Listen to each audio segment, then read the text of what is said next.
What if I told you that for one single chaotic night, the most famous sign in the world, the Hollywood sign, completely vanished? It wasn't magic, it wasn't a weather phenomenon, and it wasn't a special effect from a blockbuster movie. It was swallowed whole by a thick, joyous, sulfur-smelling fog generated by a people who believe that a quiet new year is a cursed new year. We are talking about a cultural takeover so loud, so vibrant, and so incredibly organized that the entertainment capital of the world didn't stand a chance. This is the unbelievable true story of how the Filipino spirit, the indomitable energy of the Bisperas Bagong Taon, turned the strict, regulated streets of Los Angeles into a roaring Manila street party. This is the night the Philippines brought the Putok to Hollywood. Before we light the fuse on this explosive story, I want to know where my global squad is at. Drop a comment below and tell me what city or country you are watching from. Are you an OFW in Dubai? A student in Canada? Or are you watching this from the motherland? Let me know.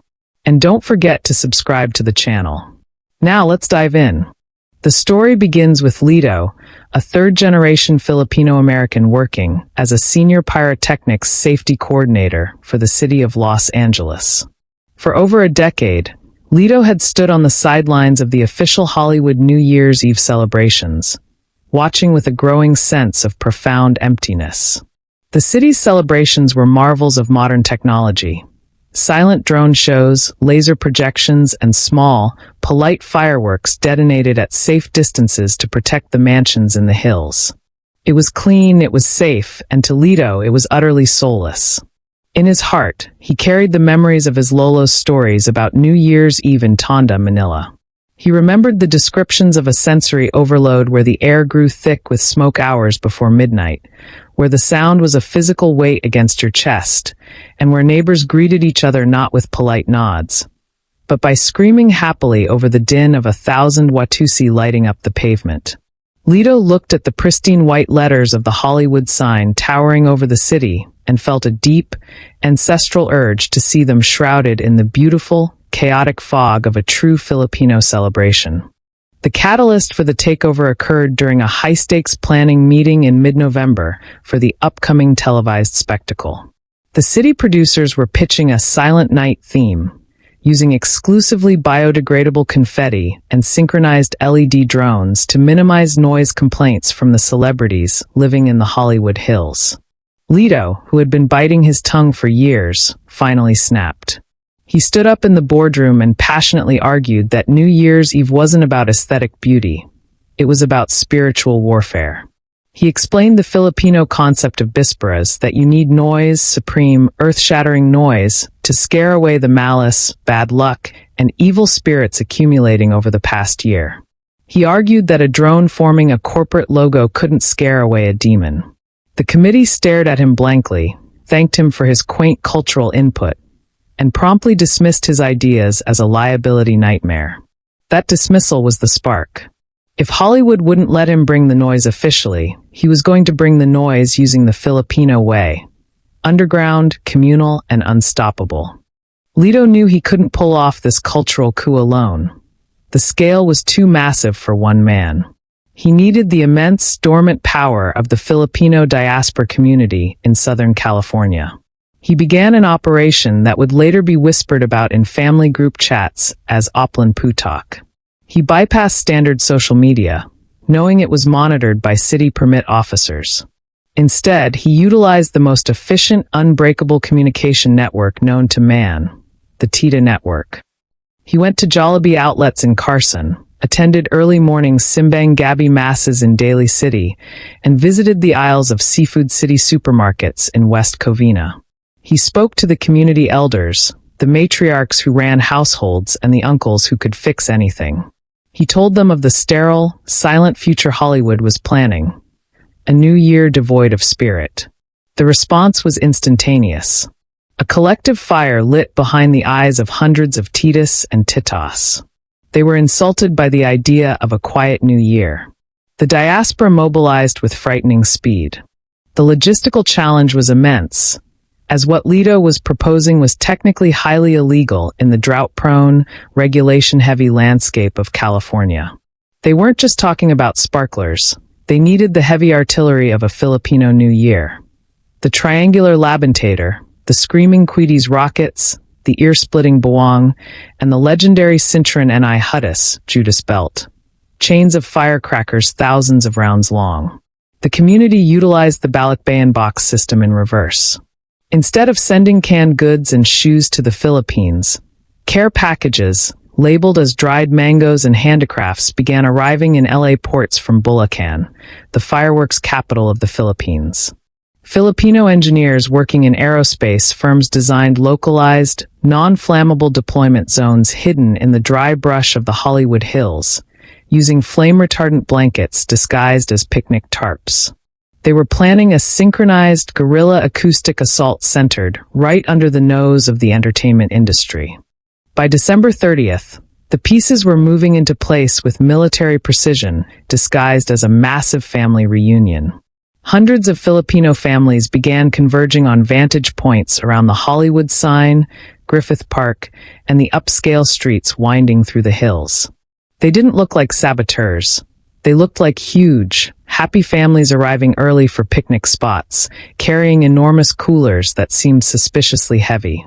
These coolers were packed not just with lechon kawali and pancit, but with tons of smuggled pyrotechnics hidden beneath layers of frozen water bottles and banana leaves. Lito, positioned in a makeshift command center parked in a van near the Griffith Observatory, watched the deployment on GPS trackers. The sheer scale of the Bayanihan spirit, communal unity to achieve a seemingly impossible task, was breathtaking. They had effectively encircled the Hollywood sign with enough firepower to simulate a small volcanic eruption. As the sun set on New Year's Eve, the atmosphere in the Hollywood Hills began to shift. While the city below was preparing for a polite cocktail hour, the hills were transforming into a barangay fiesta. The smell was the first indicator that something was different.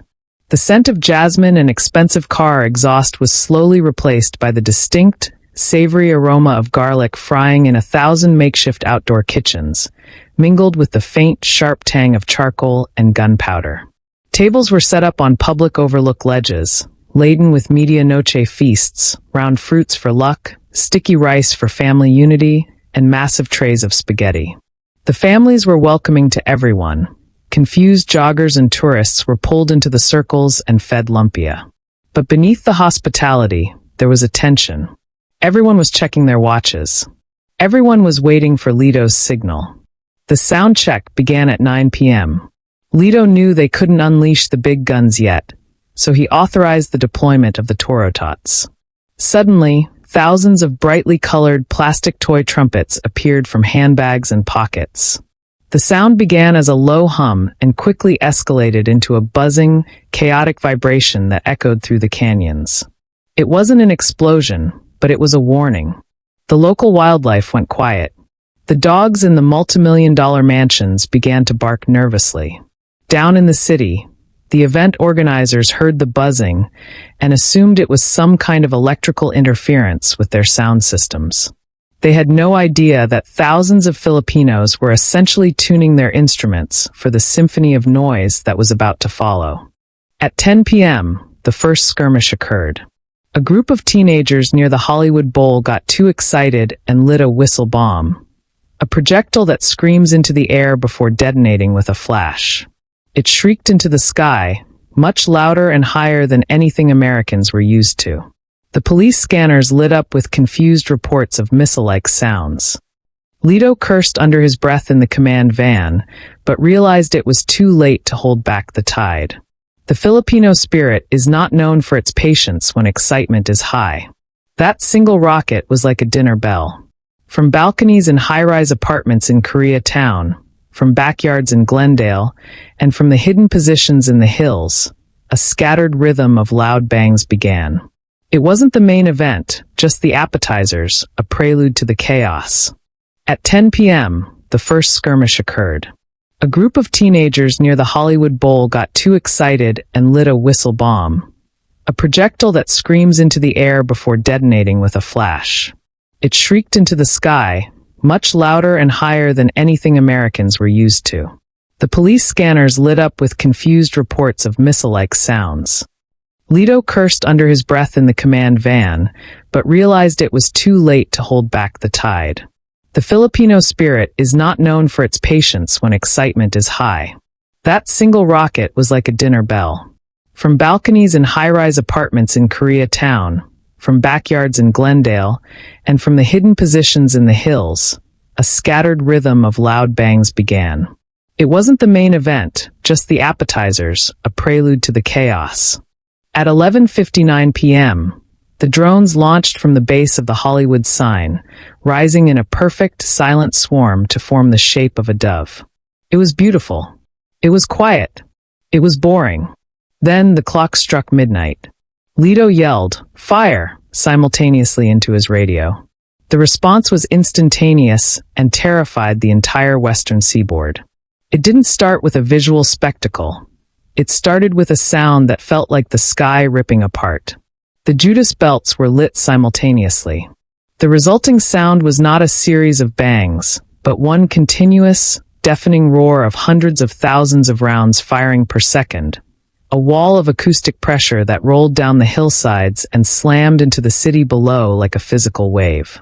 The immediate effect on the official drone show was catastrophic. The delicate acoustic sensors on the drones, designed to maintain formation in silence, were overwhelmed by the sonic shockwaves. The dove of peace disintegrated instantly as the drones lost stabilization, spinning wildly and blinking red in confusion. They looked like terrified fireflies fleeing a storm. On the ground, the TV presenters were visibly terrified, clutching their earpieces as the roar from the hills completely drowned out their microphones. They tried to shout Happy New Year, but no sound came out. The camera operators instinctively panned up away from the stage towards the Hollywood sign to see what was happening, and that's when the world saw it. The Hollywood sign was gone. In its place was a rapidly expanding, thick, grayish-yellow cloud of sulfur smoke that was glowing from the inside. It looked like a living thunderstorm trapped on the ground. Within this cloud, thousands of Queedy's rockets were crisscrossing in chaotic, joyful patterns. There was no symmetry. There was no choreography. It was pure, unadulterated enthusiasm exploding in every direction. The colors weren't the pastel neons of the official show. They were harsh, bright reds, greens, and yellows, the colors of a fiesta. The smoke began to roll down the hill, thick and heavy, carrying the smell of the Philippines directly into the nostrils of the Hollywood elite. As the barrage continued past the 5-minute mark, the sheer quantity of smoke began to change the city's atmosphere. Visibility in the Hollywood hills dropped to near zero. The mansions, usually visible for miles, were swallowed by the fog. But inside the fog, a transformation was happening. The residents, initially terrified, realized that the explosions weren't destroying anything. They were rhythmic. They were celebratory. Driven by curiosity, people began stepping out onto their balconies. They found themselves enveloped in a warm, smoky hug. The air tasted of nostalgia. The noise was so loud it vibrated their bones, forcing them to stop thinking, stop worrying, and just be in the moment. Down on the Walk of Fame, the barriers between the VIP sections and the public crumbled, not from force, but from confusion. The smoke had drifted down to street level, creating a surreal, dreamlike environment. The stiff celebrities in their tuxedos, coughing slightly, found themselves standing next to Filipino Titas who had descended from the lower slopes. One famous action star was captured on a live stream looking bewildered until a grandmother handed him a plate of pancit and a torotot. "Blow this," she commanded. And he did. The video of a Hollywood A-lister frantically blowing a plastic trumpet while surrounded by Filipino grandmothers went viral instantly. The Los Angeles Police Department was in a state of total paralysis. The dispatch boards were lit up red, but the reports were conflicting. "Artillery fire," said one. "Massive block party," said another. The police helicopter attempted to fly over the sign, but was forced to turn back due to the density of the smoke and the erratic flight paths of the rockets. On the ground, officers trying to enforce noise ordinances found themselves outnumbered by smiling families offering them food. One viral clip showed a squad car surrounded not by protesters, but by a group of uncles playing guitars and singing Manila by Hot Dog at the top of their lungs. The officers, realizing there was no malice, simply turned on their sirens to add to the beat. Back at Lito's command post, the godfather of boom was weeping. He watched the monitors showing the Hollywood sign completely erased from the skyline, replaced by the glow of the Bayanihan spirit. He saw the GPS trackers showing that every single deployment zone had fired successfully. He knew that for the next 12 months, no evil spirit would dare set foot in Los Angeles. The noise had been sufficient. The malice was gone. He picked up his radio one last time. Phase 1 complete. Initiate Phase 2, the feast. This was the second part of the plan, ensuring that once the noise stopped, the feeding began, cementing the takeover through the stomach. As the heavy explosions subsided around 12:30 a.m., the city was left in a golden hour of smoke. The streetlights reflected off the haze, turning the entire city amber. This was when the paroles, star lanterns, came out. Thousands of battery-operated lanterns, which had been kept hidden, were suddenly switched on by the crowds. The smoke-filled streets were suddenly illuminated by moving stars. It was a hauntingly beautiful transition from the violence of the noise to the beauty of the light. The aesthetic of Hollywood had been completely rewritten in less than an hour. The cultural exchange happening on the ground was unprecedented. In the upscale neighborhoods, residents who had never spoken to their neighbors were now congregating in the streets, drawn together by the spectacle. The Filipinos took charge, acting as hosts in a city that wasn't theirs. They set up impromptu karaoke machines powered by car batteries. The song choices were strictly power ballads. A video surfaced of a Grammy-winning American singer trying to sing My Way on a karaoke machine, being coached by a stern Filipino uncle on his vibrato. The strict social hierarchy of Hollywood had been dismantled by the egalitarian power of karaoke. By 1 a.m., the news networks had abandoned their original scripts.